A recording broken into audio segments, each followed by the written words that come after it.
Bonsoir à tous, ravi de vous retrouver dans Ça vous regarde, c'est votre débat chaque soir 19h30, 23h30, à revoir évidemment sur le site lcp.fr. La réforme de l'Assemblée nationale, on en parle beaucoup de cette réforme avec une volonté politique, un souhait du président de Rugy. Sur le principe, tout le monde est d'accord, seulement les choses se sont un peu compliquées. On va en débattre ce soir parce que cette volonté de réforme, de réduction des dépenses du budget de l'Assemblée nationale se heurte à une résistance, pour ne pas dire à un début de polémique politique. Celui qui mène cette réforme au pas de charge, c'est le questeur, le premier questeur, le député En Marche, qui dans une interview au JDD annonce qu'il va réduire le budget de l'Assemblée. Et puis il a soulevé un certain nombre d'autres dossiers dont on parlera ce soir sans détour, sur cette question du rachat de l'hôtel de Breuil, qui pourrait être un espace pour accueillir les députés, les collaborateurs. 100 millions d'euros, coût total avec les travaux, trop cher. Et il y a un débat sur ce sujet. Et puis c'est vrai que la tension est montée d'un cran avec le président de Rugy. On va y revenir dans quelques instants. Il y avait aujourd'hui un bureau de l'Assemblée, qui est l'instance qui prend des décisions importantes. Et les choses se sont bien passées officiellement. On en saura plus dans quelques instants avec nos invités. Mais derrière cette question, c'est évidemment une question que posent les Français sur l'argent public et la question des privilèges. Évidemment, à la fois des députés, mais aussi des fonctionnaires du Palais. On va en parler, évidemment, des fonctionnaires. 4 invités avec moi, ce député En Marche, Florian Bachelier, bonsoir. Bonsoir. De La République En Marche, Gilles Evelyne, vous êtes le premier questeur et c'est vous qui avez et qui fait avancer ce dossier de la réforme de l'Assemblée nationale. On vous écoutera parce que depuis cette interview du JDD, il s'est passé plein de choses, notamment ce bureau. C'était ce matin. Merci d'avoir répondu à notre invitation. Philippe Vigier est avec nous. Bonsoir. Bonsoir. Député UDI d'Eure-et-Loire. Vous êtes dans le groupe des constructifs. Et vous êtes, pour que les Français y voient un peu plus clair, le monsieur budget, contrôle budgétaire, budget de l'Élysée, de l'Assemblée nationale, des institutions de la République. Et vous allez évidemment ausculter tous ces budgets à la loupe. Merci d'être là. Avec nous, Jean-Louis Bricourt, bonsoir, député de la Nouvelle Gauche de l'Aisne. C'est la première fois que vous venez d'ailleurs dans l'émission Ça vous regarde. On est très heureux de vous accueillir. Vous êtes membre de la commission des finances. Je ne sais pas sur quelle ligne vous êtes d'ailleurs, sur critique ou pas de ces réformes. On en parlera avec vous dans quelques instants. Avec nous, Agnès Verdier-Molinier, bonsoir. Directrice de l'IFRAP. Vous avez travaillé alors sur plein de sujets, mais notamment sur les privilèges des députés. Alors c'est un travail qui est né en 2012, mais là vous avez continué à travailler aussi, et c'est très intéressant, on verra les chiffres, sur les rémunérations, notamment des agents, des fonctionnaires, en fonction de différents parlements, allemands, britanniques, français. Et c'est vrai que les chiffres sont assez impressionnants. Merci d'être là. D'abord, retour sur ce débat, pour ne pas dire cette polémique, et cette volonté de réforme menée par Florian Bachelier, qui est avec nous ce soir, qui se heurte, c'est vrai, à certaines résistances, certaines critiques. Regardez ce sujet d'Astrid de Vilaine. Elle était justement ce matin à la sortie de ce bureau. Regardez ce reportage. Son comportement est inadmissible et scandaleux au sein de cet hémicycle. Voilà celui qui est sorti de l'ombre dimanche dernier. Florian Bachelier, premier questeur de l'Assemblée nationale, annonce dans le JDD un vaste plan d'économie pour le Palais Bourbon. Parmi les mesures, celles déjà prévues par François de Rugy, aligner la retraite des parlementaires et leurs indemnités chômage sur le régime du privé, et ce dès janvier 2018. Mais Florian Bachelier va plus loin et propose de revendre l'hôtel de Breuil, fraîchement acquis par le Palais Bourbon, et de supprimer les avantages pour les anciens présidents de l'Assemblée. Le premier questeur a sans doute parlé trop vite. Mercredi matin, lors du bureau de l'Assemblée nationale, à huis clos, il se fait recadrer par François de Rugy et des députés de la majorité qui dénoncent une initiative personnelle. On ne peut pas poser dans les médias des questions sans qu'ils aient été préalablement inscrits à l'ordre du jour du bureau de l'Assemblée nationale, débattus par les députés, débattus par les groupes de travail et qui aient fait l'objet d'études sérieuses par les questeurs comme par le bureau. Des critiques partagées même par certains députés de l'opposition après 3 heures de réunion. Très content parce que j'ai vu dans la réaction du président de Rugy la volonté d'être le garant du fonctionnement de l'Assemblée nationale, ne se laisser influencer par qui que ce soit, même quand on procède dans la presse en grillant la préséance du fonctionnement de nos institutions. J'ai vu qu'entre les propos du questeur Bachelier, du questeur Solaire, j'ai vu un patron aujourd'hui, c'est le président de Rugy. Le collège des questeurs travaille sur les sujets budgétaires de l'Assemblée. Je vous confirme que c'est bien la logique dans laquelle on travaille. L'argent public est précieux comme jamais. Et donc, je ne sais pas qui vous raconte ça, ça se passe très bien. Non, on a vraiment validé 2 points importants. Bureau avec des grandes décisions prises et qui est dans le consensus. Merci beaucoup. 2 versions, mais un bras de fer loin d'être terminé. Ce matin, le bureau a acté la fin des régimes spéciaux des retraites et du chômage pour les parlementaires. Mais le questeur Bachelier a déjà demandé de mettre à l'ordre du jour de la prochaine réunion la question de l'hôtel de Breuil et les avantages des anciens présidents. Alors l'hôtel de Breuil, c'est pour accueillir donc des députés, des collaborateurs. Est-ce que vous imaginiez, Florent Bachelier, une telle levée de bouclier qui vient même de votre propre camp? Parce que Sacha Houlié dit, mais attendez, vous vous rendez compte, c'est pas possible, on peut pas procéder de cette manière. Est-ce que vous étiez préparé à ça? Faut que je vous rassure, hein, il n'y a pas du tout de levée de bouclier, pour la bonne et simple raison que chacun est dans son périmètre d'action. Au fond, l'ambition qui est la nôtre, qui est partagée par la majorité, et bien au-delà d'ailleurs de la majorité présidentielle, c'est une volonté de transformer en profondeur l'Assemblée nationale. Le président de Rugy a lancé pour ce faire 7 chantiers fondamentaux. Ils sont en cours en ce moment-là, ça travaille. Avec des équipes de parlementaires qui travaillent activement sur, au fond, comment est-ce qu'on fabrique mieux de la loi, comment est-ce qu'on est plus efficace, le statut, etc.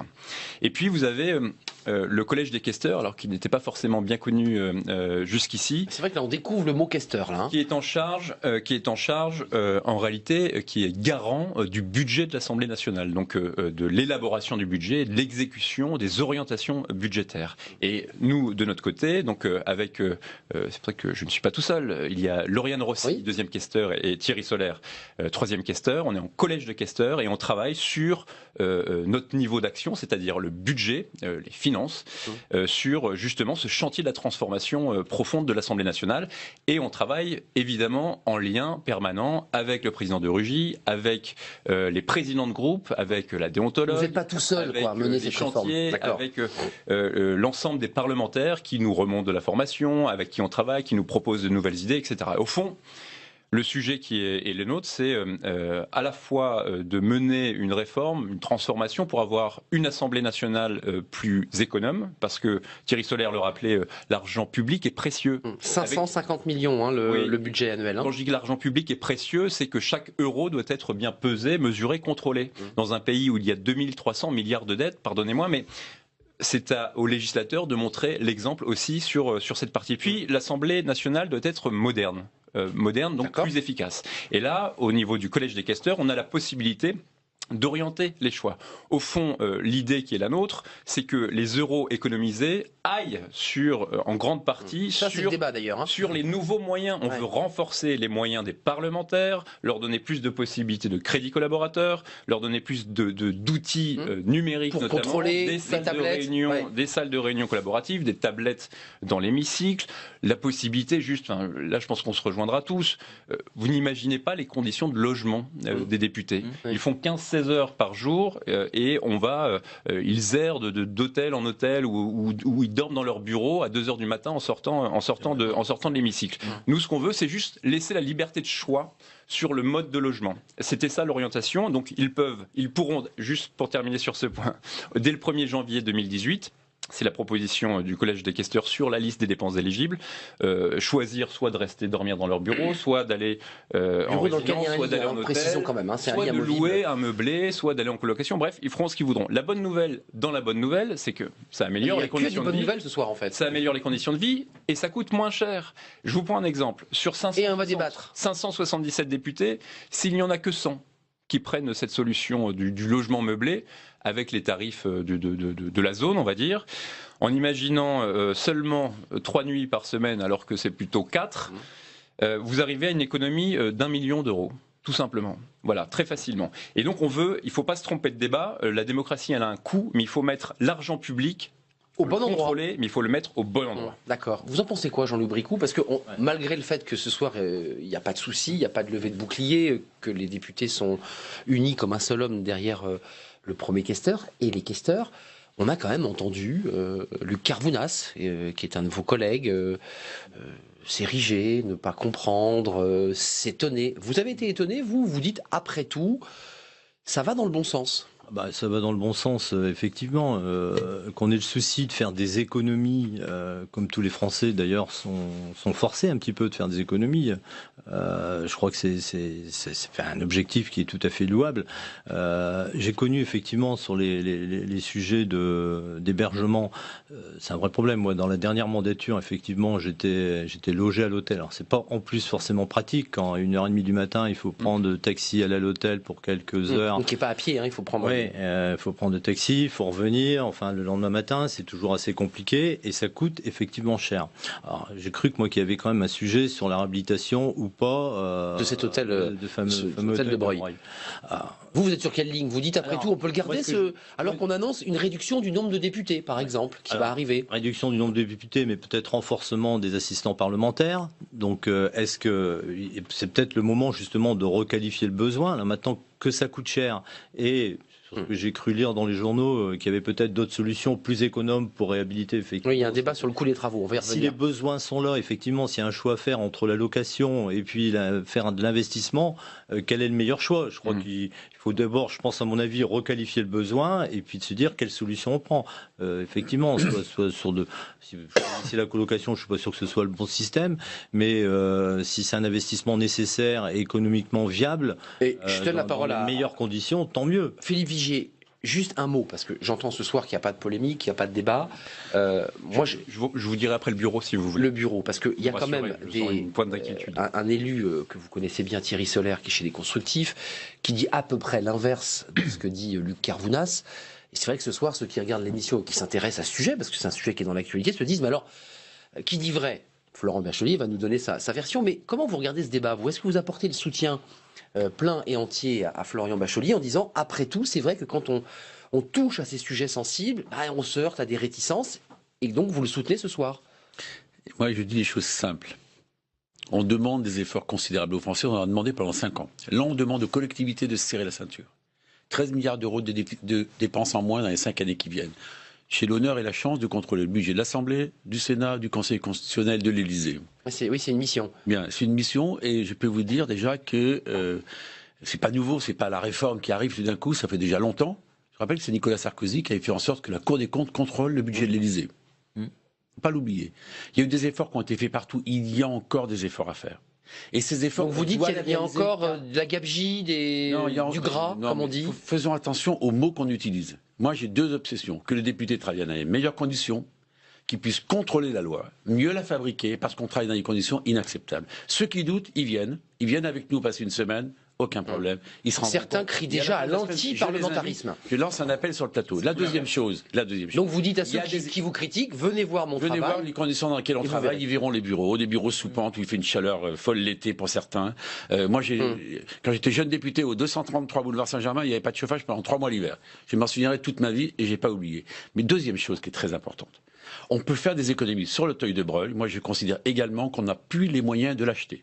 Le budget de l'Assemblée, il a été acheté, il faut le revendre. Et on ne va pas surtout pas mettre 40 ou 50 millions de travaux. C'est ça. Imaginez quand même que le budget de l'Assemblée, il est stable. Depuis 5 ans, c'est le même. Si on s'en est sorti, c'est pourquoi? Parce qu'il y a 2 ans, on est allé chercher 65 millions d'euros dans les réserves. Pour l'année 2018, c'est 27,5 millions d'euros qu'on ira chercher. Il y a des réserves quand même à l'Assemblée. Oui, mais les réserves, elles ne sont pas extensibles. Et donc, ces réformes de fond, on doit les faire. Deuxième chose, sur les retraites, je suis ravi qu'on s'en saisisse, puisque j'ai été un des premiers députés à déposer des propositions de loi pour qu'on ait le même régime. Mais il faut arrêter. La France, elle a voté. Elle en a marre d'avantages qui peuvent être donnés. Ça ne veut pas dire pour autant que ça reste un lieu absolument majeur, un lieu où on fabrique la loi, un lieu qui est regardé dans le monde. Nous sommes une immense démocratie, mais parce que nous sommes une immense démocratie, on doit être d'une traçabilité totale. Et vous verrez que dans les prochaines semaines, je ferai de nouvelles propositions, pas que pour l'Assemblée, pour le Sénat. Et par exemple, nous sommes sur le plateau de LCP, qui fait un travail de service public superbe. Et bien, je suis persuadé qu'avec Public Sénat, on peut trouver des convergences pour qu'il y ait plus de journalistes, plus de capacités pour avoir plus d'audience, mais peut-être des moyens à mutualiser. Puis je vais vous dire sur l'Assemblée, j'ai commencé à regarder les choses, ça ne fait que 3 mois. Moi, je suis chef d'entreprise avant tout. Qu'est-ce qu'on fait dans nos entreprises? On regarde tous les compartiments. Là, on peut faire des économies. Sur la téléphonie, sur les envois par la poste. Mais oui, mais c'est sur les travaux. Parce que quand on nous dit qu'il y a 50 millions d'euros de travaux, on peut terminer à 70. Mais ça n'est pas vrai. Moi, j'ai été maire, j'ai fait plus de 60 millions d'euros de travaux. Je ne suis pas à 1% de dépassement. Donc tout ça doit être mieux géré. Enfin, il y a un débat entre... J'aiderai le premier questeur, et j'aiderai d'ailleurs, Thierry Soler dit la même chose, j'aiderai le collège des questeurs. Et enfin, il y a eu une loi confiance. Oui, parce qu'Agnès Verdier-Molinier va s'exprimer. Une seconde, elle ne m'en voudra pas. Elle ne m'en voudra pas, mais c'est quelque chose qu'elle avait souligné. Je rappelle que j'avais déposé un amendement avec le groupe dans l'été sur la loi confiance pour qu'on revienne sur les avantages des anciens présidents de la République, des anciens premiers ministres, des anciens ministres de l'Intérieur. Et on va y venir, c'est un autre sujet. Donc c'est pas nouveau, j'ai simplement dit à Florent Bachelier, avec toute amitié, l'interview de dimanche semblait dire que c'était le départ de quelque chose. Il y a déjà longtemps que les choses étaient amorcées. Il faut aller plus loin. C'est une forme dommage. Agnès Verdier-Molinier, comment vous regardez ce débat qui s'est installé? Parce que c'est vrai que c'est une volonté de réforme du président Macron, bien au-delà du président de l'Assemblée ou du premier questeur. Il y a cette volonté de faire des économies. Est-ce que vous trouvez que ce débat est sain et est-ce que vous trouvez normal certains qui crient, certains de vos collègues notamment, à l'anti-parlementarisme, au risque finalement, qu'en travaillant sur cette réduction du budget, on soit dans une forme de populisme, de démagogie, d'anti-parlementarisme? Non, je trouve formidable qu'on ouvre enfin les tiroirs. Parce que ça fait des années que nous, à la Fondation IFRAP, on demande qu'on ouvre ces données, qu'on mette sur la table les sujets. Et je me souviens bien quand on a lancé cette étude en 2012 sur la mandature de la transparence, qu'on s'est posé la question de la rémunération des agents, des IRFM, des frais de collaborateurs, des budgets des groupes politiques. Et qu'à l'époque, c'était des caisses noires. Il y avait pas d'obligation de déposer les comptes. Il y a déjà des efforts qui ont été faits. Mais on nous a dit surtout ne regardez pas, surtout n'y touchez pas. Il faut surtout pas intervenir sur ces questions. Et personne ne voulait parler. Les questeurs de l'époque... Il y avait une omerta, comme celle de l'affaire du Sénat, notamment. Les questeurs de l'époque, les anciens questeurs que j'ai appelés, moi, personnellement, à qui j'ai demandé de parler, ne voulaient pas parler. Ils avaient tout oublié. Personne n'était capable de donner une information. Ce sont souvent des agents, d'ailleurs, de l'Assemblée nationale qui nous ont expliqué comment ça se passait pour la question, par exemple, des rémunérations des heures supplémentaires pour tous les agents, même ceux qui ne sont pas présents. Alors, il paraît que ça a été modifié. Mais là aussi, nous, on veut des preuves. On veut savoir véritablement comment ça marche. Parce que, un exemple tout bête, la grille de rémunération des agents à l'Assemblée nationale. On a quitté les députés, nous voilà partis chez les fonctionnaires. Non mais attends, on a 550 millions de budget, on a des économies à faire. Ce sera certainement 1 million, peut-être 5, peut-être 15 dans les prochaines années. Il y a des belles marges de manœuvre, croyez-le bien. Mais ça ne suffira pas parce que derrière, il faut redéployer non seulement sur la question des crédits collaborateurs, non mais je voudrais finir, sur la question des crédits collaborateurs, tout le monde doit mais parler. Aussi sur la question du contrôle de la dépense. Du contrôle de la dépense que fait Philippe Vigier. Par le Parlement. Un tout petit mot chacun, parce que j'ai François de Rugy à vous faire entendre. Quand François de Rugy a lancé ces groupes de travail, alors, ça tombe très bien. On retombe sur le débat qu'on a eu avant pour la réforme constitutionnelle de 2008. Le contrôle de la dépense publique par le Parlement, c'est l'article 24 de la Constitution. C'est le sujet majeur de Agnès, cette au-delà du constat, est-ce que vous comprenez ces réticences, ces blocages que vous avez vécus lorsque vous avez contacté les questeurs? Il y a une forme de difficulté. Absolument pas. Tout doit être transparent, tout doit être sur la table. Et je ne comprends pas qu'on n'ait pas, même avant cela, donc là il y a des efforts qui sont faits, c'est très bien, mais il va falloir aller beaucoup plus loin. Par exemple, aujourd'hui, qui sait qu'un agent de l'Assemblée nationale est en moyenne, la rémunération, c'est 98 000 euros. On va le voir avec des chiffres. Un parlementaire, on est à 88 000 euros en moyenne. Donc on a des rémunérations des agents qui sont supérieures à celles Agnès Verdier-Molinier, on va parler de cette question des agents. C'est incohérent. Écoutez, Philippe Vigier, écoutez François de Rugy, président de l'Assemblée, on l'écoute, écoutez. Il était le 20 septembre et il lançait, Philippe Vigier, ces 7 tables rondes de travaux groupes de travail qui vont réformer l'Assemblée nationale. Et écoutez ce que disait François de Rugy, c'est finalement extrêmement proche de ce que propose aujourd'hui Florian Bachelier. Écoutez-le. Il sera impossible à tout pouvoir, à toute majorité, quelle qu'elle soit, d'atteindre des résultats, de mobiliser la société, si perdure un sentiment diffus de méfiance, de défiance envers la politique, y compris envers le Parlement. Alors, il est sur exactement les mots que vous utilisez, simplement vous l'avez fait dans le JDD, il semblerait que ça ait choqué. Est-ce que vous dites, j'avais pas le choix, il fallait que je tape un grand coup pour faire avancer ce dossier? Parce que c'est un peu la critique qui est formulée ce soir. Pourquoi l'avoir mis dans la presse? Un mot et Jean-Luc Bricou. Encore une fois, et Philippe Vigier. L'interview dans le JDD, puisqu'il faut en parler, c'est un point classique avec l'ensemble des questeurs qui ont été interviewés, avec le premier questeur sur la page 3, me semble-t-il, sur les 3 sujets qui allaient être abordés par le bureau de ce matin.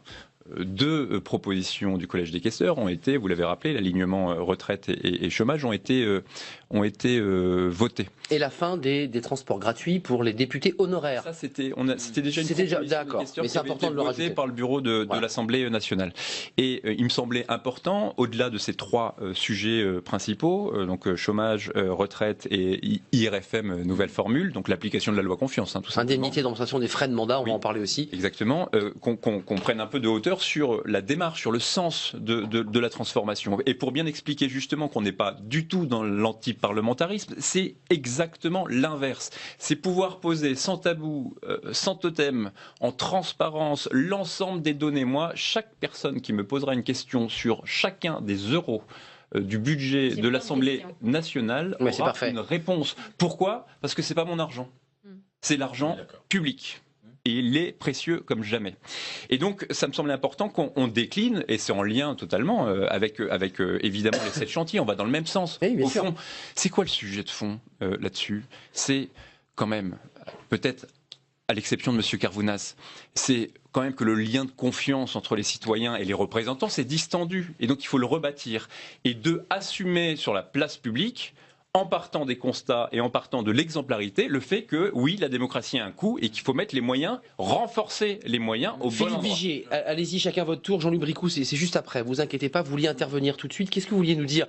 Il y a quand même un débat, là. On voit quand même le président qui dit la même chose. Il ne faut pas alimenter les choses. 95% des députés, et j'imagine c'est pareil chez les sénateurs. Enfin, on a Sacha Houlier tout à l'heure qui s'exprimait de manière un peu radicale. De l'antiparlementarisme primaire, parce qu'il y a des choses qui n'ont pas été suffisamment éclaircies. Je n'ai pas dit qu'il y avait des choses opaques ou des choses qui étaient... il n'y avait pas d'argent, je suis désolé, liquide qui circulait. Moi, j'ai été le premier... Au Sénat, l'affaire a été révélée.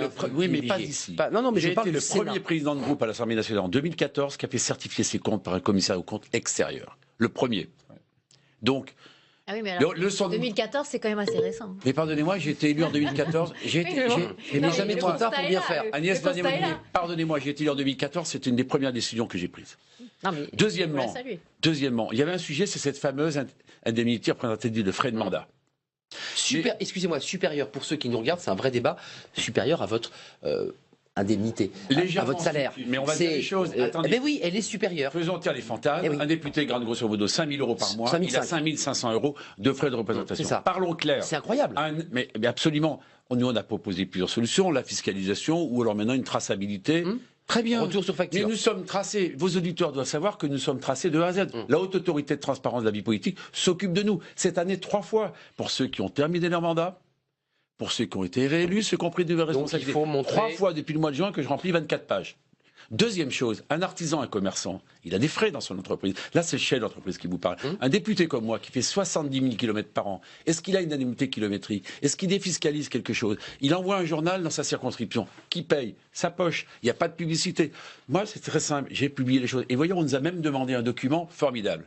Quel est le montant de votre IRFM, donc en clair de nos soldes restants, le 15 juin. C'était le débat. Qu'est-ce qui vous reste ? Vous m'avez invité, je suis même arrivé avec le miel sur mon portable et vous verrez que la somme estampillée de la banque signée sera celle que je rendrai à l'Assemblée nationale. Parce qu'évidemment, avec la réforme, il faut rendre l'IRFM. On n'a rien à cacher. Mais je vais vous dire une chose, il ne faut pas non plus sombrer dans l'antiparlementarisme primaire, parce que là, ça a pris une tournure inacceptable. Inacceptable. Donc, est-ce que vous êtes ce soir sur la même ligne ou est-ce que vous dites dans votre groupe, parce que ce soir, vous représentez votre groupe, Philippe Vigier est très très dissipé, mais on va arriver à faire ce débat. Il y a peut-être un sujet sur la méthode dans vos déclarations dans les journaux qui a certainement pas plu à M. de Rugy. Parce qu'il n'y avait pas validation de tout ce qui était annoncé, enfin qui paraissait comme quelque chose d'acquis alors qu'il n'y avait pas validation. Sur ce point-là, pour avoir participé à la réunion de bureau... Ah oui, alors ça y est, voilà, on va la voir. Je peux vous dire. Vous n'hésitez pas, alors allez-y, Jean-Luc Bricou. Déjà sur le fond, l'ensemble des points, l'ensemble des propositions du Collège des questeurs, dans son périmètre, dans son rôle, a été voté. Après, il y a eu, je le rappelle tranquillement ici, il y a 3 organes qui peuvent délivrer des arrêtés, édicter des arrêtés. Il y a le président de l'Assemblée, il y a le bureau de l'Assemblée nationale et il y a le Collège des questeurs. Et nous, que ce soit De Broglie qui sera rajouté à l'ordre du jour ou les avantages des anciens présidents, on ne demande pas autre chose que de mettre à l'ordre du jour sur la table. Ce que vous avez fait d'ailleurs, vous allez le remettre. Vote du bureau de l'Assemblée nationale, donc dans le respect évidemment de la préséance, comme j'ai entendu M. Carvounas. Le seul point, et là je considère que c'est une forme de sublime hommage du vice à la vertu de la part de M. Carvounas, il est intervenu sur le thème à la fois de la démagogie, c'est quand même la maîtrise de l'argent public, de la démagogie et de la rigueur budgétaire. Quand on connaît, petit passif avec la Cour des comptes de M. Carvounas, lorsqu'il était élu, j'ai trouvé ça sublime. Voilà. Bon, vous réglerez vos comptes ensemble. Mais pour assurer, pour les à la transparence. C'est votre collègue, Luc Carvounas. Une obligation de transparence, c'est quelque chose, enfin pour moi ça me paraît essentiel. On sait bien qu'on est dans une notion de retrouver le lien entre le politique et puis le citoyen. Donc il y a besoin de cette transparence et qu'on communique effectivement un certain nombre de chiffres. Sur l'anti-parlementarisme. Vous y croyez, vous, cette polémique qui monte ou pas? Vous dites c'est artificiel. Mais je pense que c'est pas la seule cause. C'est peut-être une des causes qui est peut-être plus populaire que d'autres parce que les gens sont aussi beaucoup de difficultés et quand ils voient des dépenses qui paraissent exagérées, ça peut les choquer effectivement. Moi, je suis le premier quelquefois à être choqué par certaines dépenses.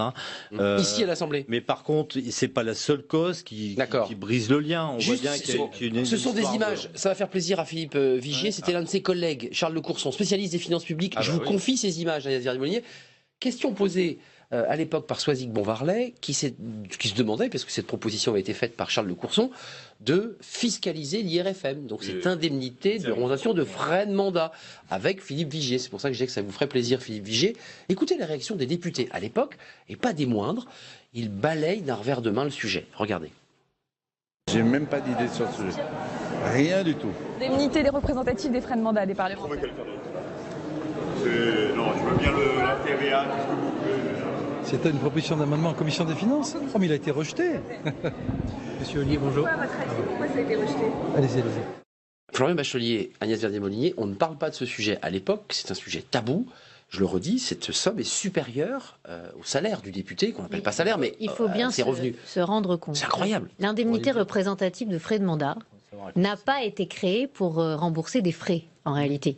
Elle a été créée. C'est un complément de salaire. Pour avoir un complément de revenu. Mais oui. Mais si c'est la réalité. D'ailleurs, laissez-la terminer, c'est intéressant. C'est gentil.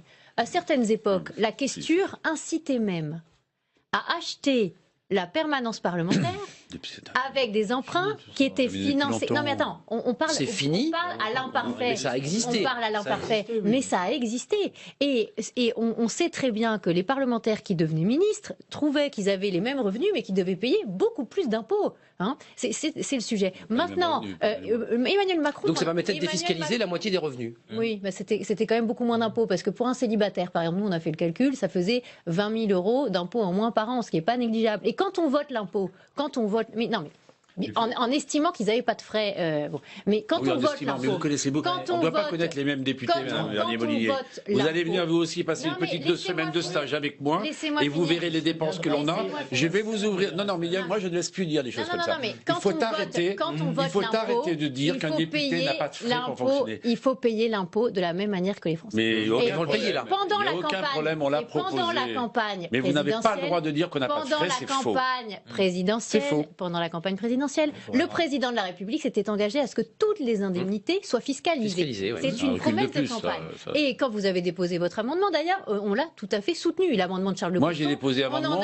J'en ai même déposé d'autres. Et on a soutenu cet amendement. Et notre position, qui est une position, je pense, courageuse, parce que les parlementaires ne veulent pas assumer qu'il faut augmenter leur indemnité. Et il va falloir l'assumer. Il va falloir l'assumer. Et je suis désolée, c'est pas de l'antiparlementarisme de dire qu'un parlementaire doit être rémunéré de l'ordre de 10 000 euros par mois, et que c'est pas des questions certains de frais, évoquent 8 000 sur le modèle allemand. De l'ordre de 8 à 10 000 euros, et que c'est cohérent par rapport à leur travail, qu'il faut qu'on ait moins de parlementaires, mais bien indemnisés, ça me paraît être logique. Et pendant des années, qu'est-ce qu'on a eu? On a eu des parlementaires qui n'assumaient pas d'avoir ce besoin de rémunération. Maintenant, il faut tomber les masques, et il faut arriver à avancer sur ces questions. Bien sûr qu'il faudra réduire le nombre de parlementaires, et j'attends la réforme constitutionnelle qui est... Elle est dans le tuyau. tuyau, comme on dit. Oui, dans le tuyau, mais j'ai peur que le tuyau, en termes de calendrier, on a Florian Bachelier, juste, il y a deux questions. L'IRFM, sa fiscalisation. Sujet tabou en 2012, l'amendement Courson balayé, on n'en parle pas.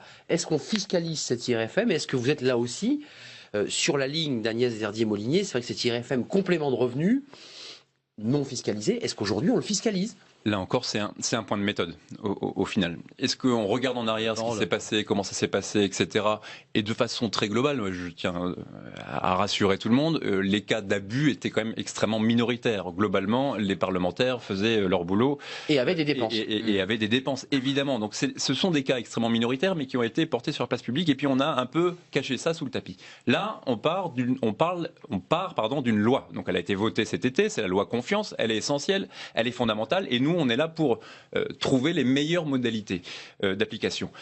Mais ça revient, quand je dis que c'est un point de méthode, c'est exactement de ce constat-là qu'on part, c'est-à-dire à cause de sujets particuliers, d'avantages particuliers qui restent dans l'esprit collectif, opaque, dans l'opinion publique, le manque de transparence, on n'a jamais pu avoir ce débat générant des fantasmes d'ailleurs, d'augmentation des moyens des équipes parlementaires et des députés. Oui, c'est ça. Et j'ai eu l'occasion quand même d'échanger, y compris avec des parlementaires LREM, sur ces questions qui m'ont dit on ne veut pas être la majorité qui augmentera sujet tabou, sensible, l'indemnité officielle des députés. Et je pense que c'est une erreur. Florian Bachelier, un dernier mot. Députés comme sénateurs, et comme tous les hommes politiques et les femmes politiques de France, il y a un moment où il faut moins d'élus. On a 645 000 élus. Mais mieux. Il faut moins d'élus, mieux indemnisés.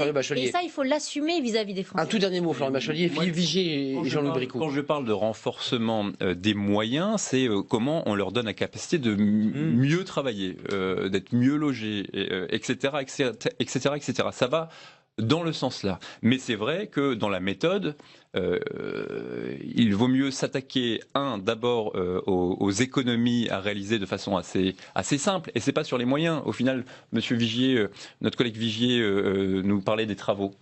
Oui, là, il y a de la marge de manœuvre. Et redéployer pour chaque économie, on parle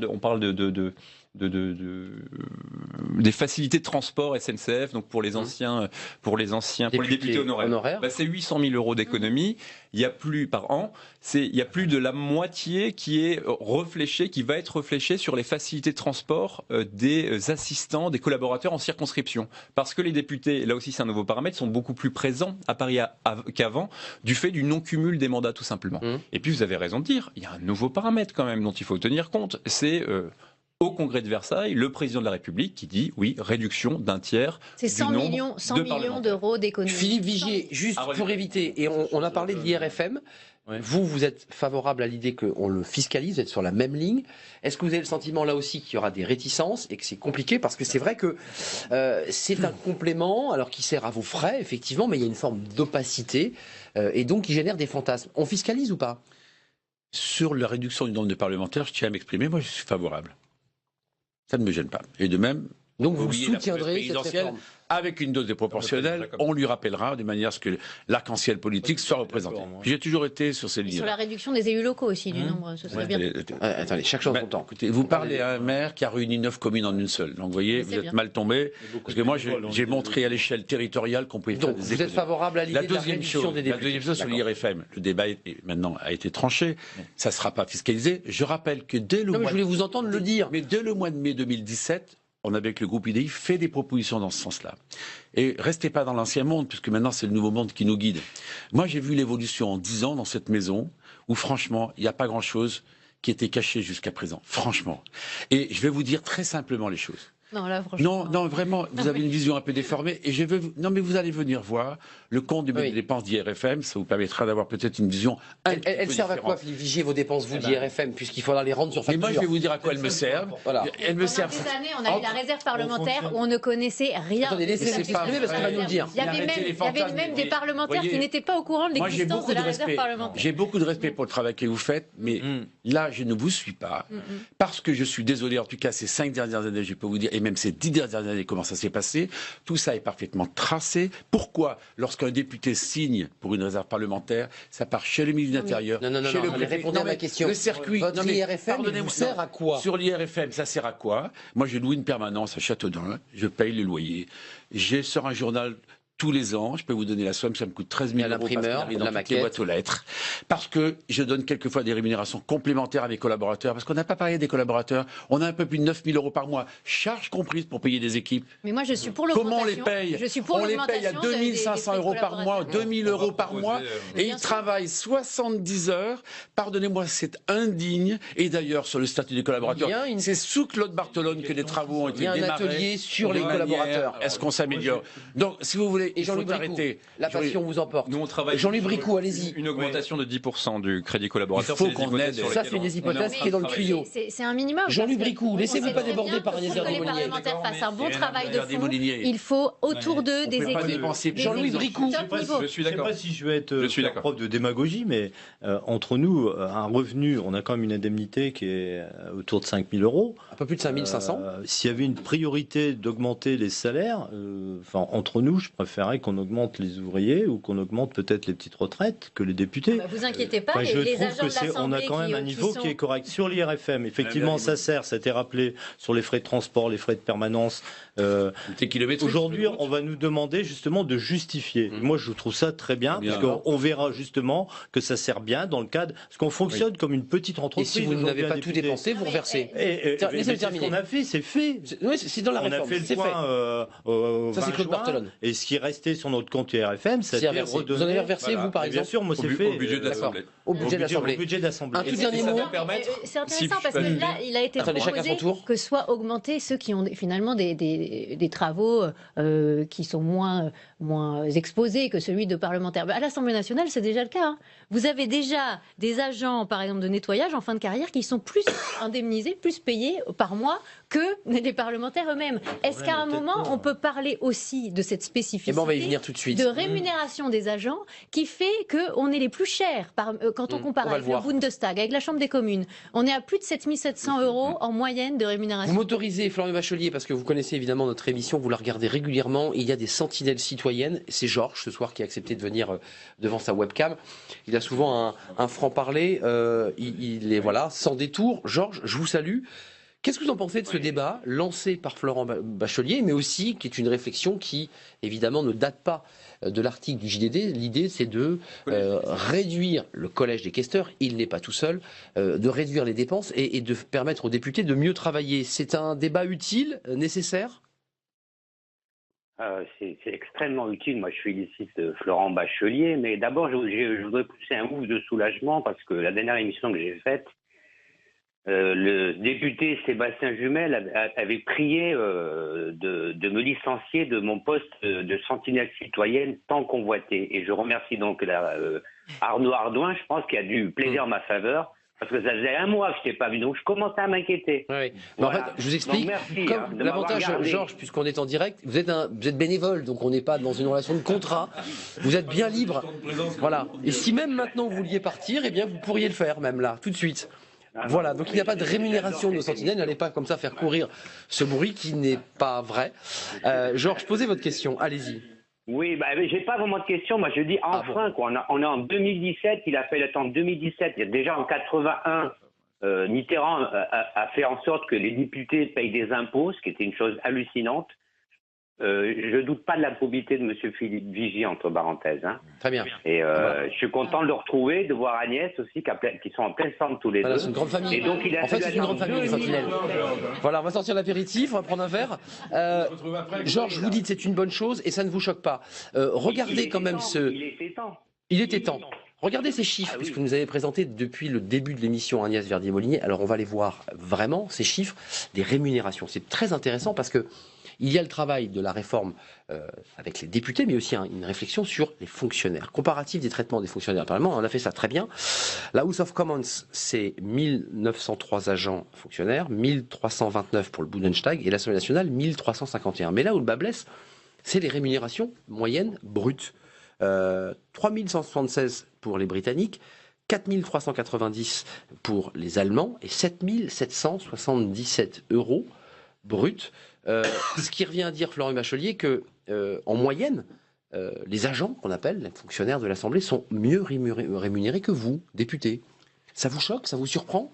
Alors, ce que je veux déjà dire, c'est que les agents, les fonctionnaires de l'Assemblée nationale sont la plupart sélectionnés sur concours, que ces concours sont ouverts à tous et qui sont extrêmement sélectifs. C'est moins de 2% de taux de réussite. Oui, c'est très difficile. C'est pas facile de se faire élire non plus. Que leur compétence, leur expertise est indéniable, que ce sont vraiment des fonctionnaires qui sont à la tâche. Et moi, avec le Collège des caisseurs, on est à la tête, entre guillemets, des ressources humaines. Donc il y a 6000 personnes, dont 1300 C'est aussi le prestige de notre République, c'est aussi un travail difficile. Non, mais il faut le dire, parce que, bien sûr. On ne peut pas aborder le débat juste sur cet aspect, budgétaire. Purement financier. Mais néanmoins, l'écart est de double. Ça, c'est le premier point. Le deuxième point, et ça, c'est mon quotidien avec mes deux collègues, Lauriane Rossi et Thierry Solaire, c'est qu'on voit toutes les lignes de crédit et qu'on valide toutes les lignes de crédit où on demande des compléments d'information, etc. Et qu'au fond, je ne dis pas que ça n'est pas un sujet, et encore une fois, tous les sujets sont sur la table, mais au fond, les plus grandes économies ne sont pas là. Si je veux parler de gras, entre guillemets, Philippe Vigier en parlait tout à l'heure, c'est sur la politique de travaux. D'accord. Mais c'est sur des prestataires qui vous présentent des propositions financières et un peu extravagantes. Une grosse partie. Il y a une forme sur certaines prestations. Et là, je suis totalement d'accord avec mon collègue Vigier. Il y a une déconnexion avec les coûts du marché. Et pour autant, c'est ça qui est ahurissant. Justement, on est dans le code des marchés publics. Alors, tout est fait dans les règles, mais c'est très cher. Tout est fait dans les règles, mais il se trouve que y a des coûts qui sont réorientables, pour le dire. Pour l'immobilier de ces dernières années à l'Assemblée nationale. Je sais bien que tout était absolument parfait, si on écoute M. Vigier, mais il y a eu une évolution au niveau de l'immobilier de l'Assemblée nationale ces dernières années. Qui a acheté l'achat permanent de nouveaux immeubles, et on voyait bien qu'il y avait quand même un tropisme qui était plus d'étendre les achats immobiliers plutôt que de travailler sur le contenu. Terminé, Florent Bachelier et Jean-Louis Bricout. Vous me faites penser justement sur le sujet immobilier. Alors moi, je ne dis pas que, pour être très clair, l'opération de l'hôtel de Breuil était une bêtise. Je ne dis pas ça. Je dis mais vous dites qu'aujourd'hui, serait une erreur. En tout cas, ça c'est mon point de vue, qui en vaut un autre au sein du bureau de l'Assemblée nationale qui tranchera. Parce qu'il y a deux changements de paramètres, les demandes des députés ne sont plus les mêmes, et puis surtout on a le président de la République, encore une fois, qui annonce une réduction du nombre de députés. Sur l'idée que un breton, donc terrien et marin, d'être plutôt propriétaire que locataire, oui. Et l'argument consistant à dire, mais c'est vrai, aujourd'hui l'Assemblée nationale paye un loyer assez élevé pour une partie du bâtiment, d'un des bâtiments de l'Assemblée. 2,5 millions, c'est ça Oui, c'est ça. Ouais. Enfin, pardonnez-moi, mais c'est l'argument consistant à dire je loue une chambre de bonne pour éviter le loyer, je vais acheter un immeuble particulier dans le 7e. Bon, moi je pense que ça n'est pas extrêmement sérieux, mais qu'on va mettre tous les chiffres sur la table. Et puis avec un amortissement sur 30 ans pour ceux qui s'intéressent aux chiffres, et sur 30 ans il sera amorti. On va regarder, on est en train de regarder, notamment avec mon collègue Thierry Solaire, de voir si on a une solution de rachat de cette partie locative pour réaménager à moindre prix. Jean-Louis Bricout et Philippe Vigier, un mot chacun sur les fonctionnaires. Et des bureaux en mode 2017. Voilà, et on va écouter Jean-Christophe Lagarde qui lui aussi a quelques idées, notamment l'idée de pouvoir ne pas forcément passer par le même opérateur Orange. Il l'a dit aujourd'hui à l'Association des journalistes parlementaires où il était invité, sur la question des rémunérations des agents, sujet sensible, évidemment, complexe, car ils gagnent plus que vous. Oui, effectivement, ça peut paraître choquant. Les chiffres sont là pour le prouver.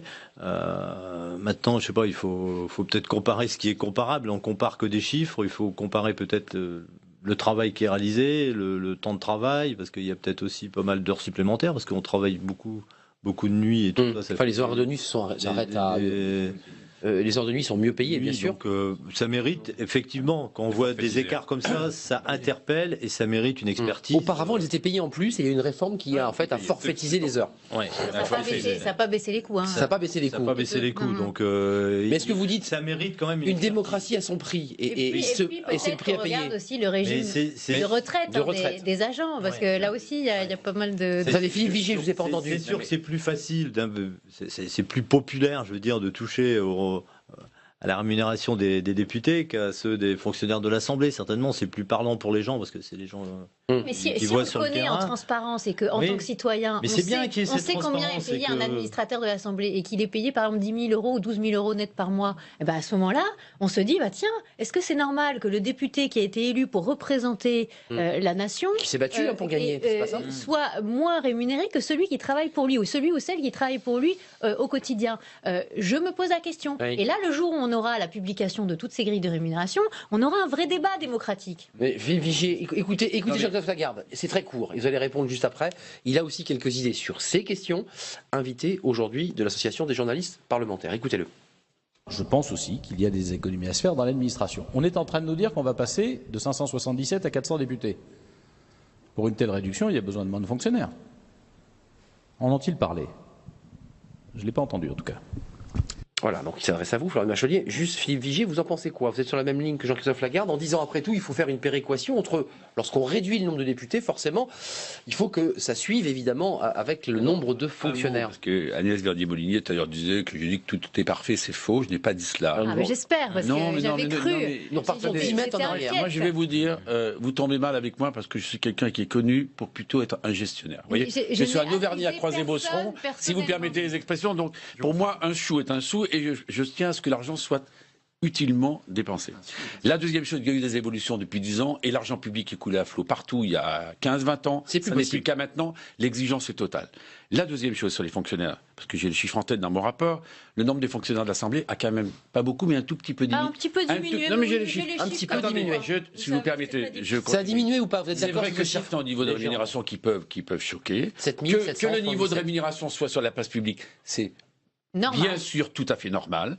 Troisième chose, s'il n'y a plus que 400 députés, comme je l'appelle de mes voeux, parce que c'est plutôt une bonne idée, à condition qu'ils ont des moyens, qu'ils aient des moyens pour faire la loi et la contrôler. Et Parce contrôler. qu'on aura passé 50 minutes de cette émission uniquement sur les dépenses, mais j'aimerais bien qu'on parle un peu de la loi. Regardez, quand on voit que il y avait quand même une taxe à 10 milliards cette semaine. Vous qui êtes sensible à ces questions-là, Je suis sensible. dans l'organisation Je suis du travail, intervenue dessus. dans l'organisation du travail parlementaire, Parlez de la loi sur les j'étais l'orateur dividendes. sur la taxe sur les Vigier. dividendes, les D'accord. fameux 10 milliards, Les fameux et 10 en milliards. même temps, vous voyez, selon une expression consacrée, je devais rapporter ma mission sur les dépenses de l'Assemblée nationale. Non mais il faudrait que les interlocuteurs voient tout ça. C'est Mais attendez, impossible. on Donc est je les termine premiers en à vous dire disant qu'il y a un problème que bien moins de d'organisation du fonctionnaires. temps, Mais de par exemple, travail. j'ai un domaine que je connais bien, c'est celui des chauffeurs ou sous Claude Barthelone. Par exemple, sur celui des chauffeurs ou sous Claude Barthelone sur le parc, je peux vous dire qu'il y a eu des économies substantielles qui ont été faites ces 5 dernières années, ont été faites également pour garder le palais. Parce qu'il y a beaucoup moins d'huissiers présents pour garder le palais. Maintenant, on a tous des badges, alors qu'avant, ils venaient nous ouvrir la porte à toutes heures du jour et de la nuit. Tout ça est terminé. Donc, il faut continuer à faire ces Maintenant économies. qu'il n'y a plus de cumul des mandats et maintenant que les d'accord. parlementaires sont beaucoup plus présents, ce qu'on on l'a évoquait, bien plus à compris, Paris. pendant la semaine, on peut aussi beaucoup moins tasser les réunions de commission, les auditions, les séances, etc. Et Mais là, notamment, on peut se dire ce qu'on veut, on n'y arrivera pas. On est du lundi au vendredi. déjà. notamment par Ça sent exemple, la grève. non mais par exemple, ça sent la grève. au Non, mais Bundestag, justement. ils ont beaucoup moins de séances de nuit que chez Oui, nous. oui, oui. Non, mais moi, Enfin, vous savez à Jean-Louis quelle heure... Bricout, un mot et Florian Bachelier. Allez-y. Par exemple, sur le transport des députés, ça doit quand même être conséquent. Si, au lieu d'être obligé d'être là toutes les semaines, 2 jours, 3 jours, on était là une semaine alternée, je veux dire, Que font les Allemands.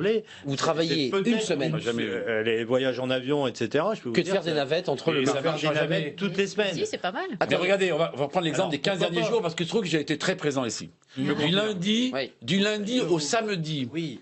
Parce que tout d'un coup, il y avait la fameuse taxe à 10 milliards. On auditionne le ministre le jeudi. On est en commission le vendredi. On est reconvoqué le lundi à 15h. J'apprends tout à l'heure que lundi à 15h, il faut revenir pour la fameuse deuxième La taxe lecture. à 10 milliards, c'est un truc qui dure depuis longtemps quand même. hein. Oui, mais... Non, mais terminé. C'est non, mais si l'organisation. je termine ça, ça veut dire qu'en On est en plus... période budgétaire, c'est quand même une période particulière où effectivement on est tout le temps soit en commission, soit dans l'hémicycle. Mais on légifère trop sur beaucoup de choses. Philippe Je suis Vigier, d'accord. Philippe Vigier, Je juste, suis d'accord. Florent Bachelier, quels sont les axes de réforme? Parce que là, on voit quand même dans votre volonté de faire bouger les lignes. On a parlé de la fiscalisation ou pas de l'IRFM, là ça sera des notes de frais. Vous vouliez parler des transports, vous vouliez parler aussi des surcoûts des prestataires. Est-ce que le prestataire se dit, lorsqu'il va venir faire un bâtiment ou une rénovation pour l'Assemblée, est-ce qu'il a tendance à faire un peu comme Balzen, d'en rajouter un peu plus au niveau de la facture? Est-ce que vous avez ce sentiment-là? Juste avant, le propos illustre parfaitement ce qu'on... J'ai perdu mon propos, pardon. Ce qu'on a comme Ce qu'on disait projet. tout à l'heure. Oui, voilà, sur la Vous convergence. pouvez aussi répondre à ma question. Pardonnez-moi, sur la convergence des projets, c'est-à-dire des chantiers.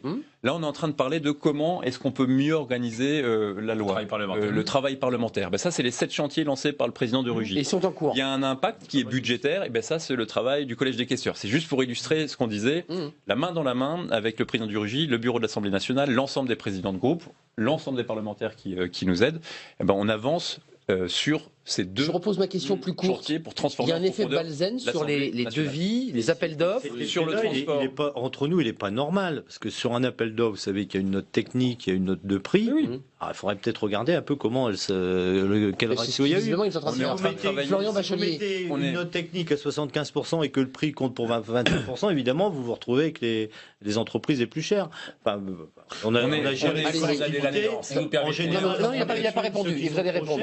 Répondez sur les travaux, s'il vous plaît. Non, mais sur le 40 millions pour l'hôtel de Breuil. On parlait d'un appel d'offres. Normalement, c'est justement pour aller chercher le meilleur rapport qualité-prix. On est d'accord. Ça, c'est sur le papier. Mais oui, mais il y a un cahier des charges à mettre en œuvre. On est en train de regarder comment est-ce qu'on peut rationaliser et faire des appels d'offres, retravailler les appels d'offres. Parce qu'il y a un certain nombre de constats, notamment sur l'immobilier, où je vous dis, ça c'est notre constat quotidien, qu'il y a une forme de déconnexion avec les prix du marché. Donc des prix trop élevés.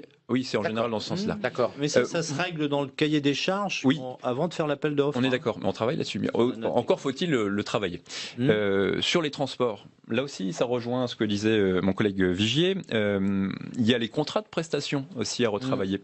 Est-ce que vous savez, par exemple, que chaque prise en charge de taxi de la compagnie qui a signé un abonnement avec l'Assemblée nationale, c'est 4 € en plus de votre course? Oui, on voit bien. Donc là aussi, la compagnie se dit, tiens, c'est l'Assemblée. Et encore une fois, je ne critique pas le choix qui avait été fait à l'époque, parce qu'il n'y avait que cette solution-là. Aujourd'hui, encore une fois, on repart du réel, c'est systématiquement notre méthode, il y a d'autres solutions. Donc, est-ce qu'on ne peut pas se dispenser? Est-ce qu'on ne peut pas faire une économie? Est-ce qu'on ne peut pas redéployer ça sur les moyens? On parlait d'orientation budgétaire aussi. Moi, si j'étais député de l'opposition, je pousserais justement un office de contrôle des politiques publiques. Mais bien sûr, mais c'est ce qu'il faut faire. Avec des moyens, avec des experts, avec la capacité de prendre des prestataires. Une seconde, parce que Vigier, sa patience. Il vaut mieux mettre l'argent là. Oui, mais ça fait combien d'années? On revient toujours à la même chose, le contrôle. On se bat sur ces questions depuis des années. La réforme constitutionnelle de 2008 devait permettre au Parlement d'avoir les moyens d'évaluer, de contrôler les 1280 milliards de dépenses publiques. La LOLF a été votée avant à l'unanimité entre la gauche et la droite. Il faut toujours se méfier de ce genre de résultats parce que ça n'a servi absolument à rien. C'est un outil comptable, loi organique des lois de finances. Alors qu'à l'époque, les parlementaires, Migaud, Lambert, etc., on ne va pas revenir à Mathusalem, mais ils étaient allés dans tous les pays voir comment marchaient les organes d'audit des politiques pour auditer, en fait, qui étaient rattachés au Parlement. Et qu'est-ce qu'on a choisi? On a choisi de surtout pas doter le Parlement d'un organe d'audit parce qu'on a dit faut pas doublonner la Cour. Ça, c'était l'argument de la réforme constitutionnelle de 2008. On a dit la Cour fait des rapports souvent saignants. On va doter le Parlement d'un comité d'évaluation et de contrôle des politiques publiques. Donc ça veut dire quoi? Ça veut dire qu'on veut pas le fameux CEC qui devait avoir 1 million d'euros de budget. L'année dernière, on en a utilisé 153 000 euros. C'est très amusant. Vous voyez, 153 000 euros pour auditer 1280 milliards de dépenses. Donc on n'audite pas. Aujourd'hui, quand un parlementaire dépose un amendement, quand il veut une étude d'impact véritable sur un projet de loi gouvernemental ou alors sur une proposition de loi, il n'a rien. Il n'a aucune possibilité de chiffrage en interne, il n'a aucune capacité de faire le travail. Il est obligé de s'en remettre à l'expertise de qui? À l'expertise de Bercy, qui dit toujours ah ben non, ma bonne dame, mon bon monsieur, cet amendement il va coûter 1 milliard ou 2 milliards d'euros, donc on dégage. En plus, article 40, vous devez gager, etc. Là, il y a un vrai problème du pouvoir du Parlement. Il y a 20 millions, entre 20 et 40 millions d'euros à mettre tous les ans sur cette mission-là, avec un véritable organe d'audit, conclusion, avec des analyses ex post et ex ante. On va vers quoi? Un mot chacun. Ça va dans le sens du renforcement des moyens des parlementaires. On va vers un Parlement qui travaille de façon plus efficace pour contrôler l'action du gouvernement. Moi, ça me va très bien. Plus de contrôle. Dernier mot quand même. On a beaucoup parlé d'argent public ici. Le budget de l'Assemblée, c'est 500 millions. C'était 500 millions il y a 5 ans. Budget de l'État, la dérive budgétaire. Écoutez-moi une seconde. La dérive budgétaire pour l'État pour cette seule année 2018 annoncée, c'est 78 milliards d'euros en plus, de trous en plus. Donc vous voyez, 500 millions on vient d'y placer. Plein d'énergie. J'aimerais, et ce matin je rapportais, qu'on mette autant d'énergie à contrôler toutes les dépenses de l'État. Attendez, il y a quand même un sujet de fond. Un parlementaire qui est là pour contrôler l'utilisation des deniers publics, il doit être lui-même irréprochable sur le budget de l'Assemblée nationale. Florian Bachelier, avant de nous quitter. Le sujet n'est pas le montant du budget. Les 550 millions d'euros, c'est OK. Le sujet, c'est comment on les dépense. Parce que vous ne pouvez pas... Merci Agnès, merci Philippe. Franchement, tout le monde va... Philippe, tout le monde veut le dernier mot. Juste avant de nous quitter, dans les axes de réforme que vous déposerez au bureau, Florian Bachelier, il nous reste 10 secondes. Est-ce que vous envisagez aussi une réforme du parc automobile pour parler de choses très concrètes? Déjà fait. En 10 secondes. Tous les sujets sont sur la table. D'accord. Donc, alors, merci beaucoup. Merci à vous, Jean-Luc Bricout. Maintenant, c'est les travaux. Député de la Nouvelle Gauche de l'Aisne. Merci Agnès Verdier-Molinier, directrice de l'IFRAP. Merci à Philippe Vigier, député d'UDI de l'Eure-et-Loire, et en charge justement de ce contrôle cher à Agnès Verdier-Molinier du budget de l'État. Et c'est un travail pléthorique. Merci à Florian Bachelier. Vous êtes... Et merci à votre cravate d'être venu... Absolument. Merci à Florian Bachelier, cette cravate que j'aime beaucoup. En effet, je vous le confirme, vous êtes premier questeur à l'Assemblée nationale et député de La République En Marche, breton d'Ille-et-Vilaine. Demain, on parle d'évasion fiscale, on parle des 6 mois d'Emmanuel Macron et de cette évasion fiscale. On en a beaucoup parlé aujourd'hui lors des questions au gouvernement. Que peut-on faire contre cette évasion fiscale ou cette optimisation? Il y a un débat technique sur ce sujet et je serai là, on en parlera. Et merci à vous 4. Merci beaucoup. Merci.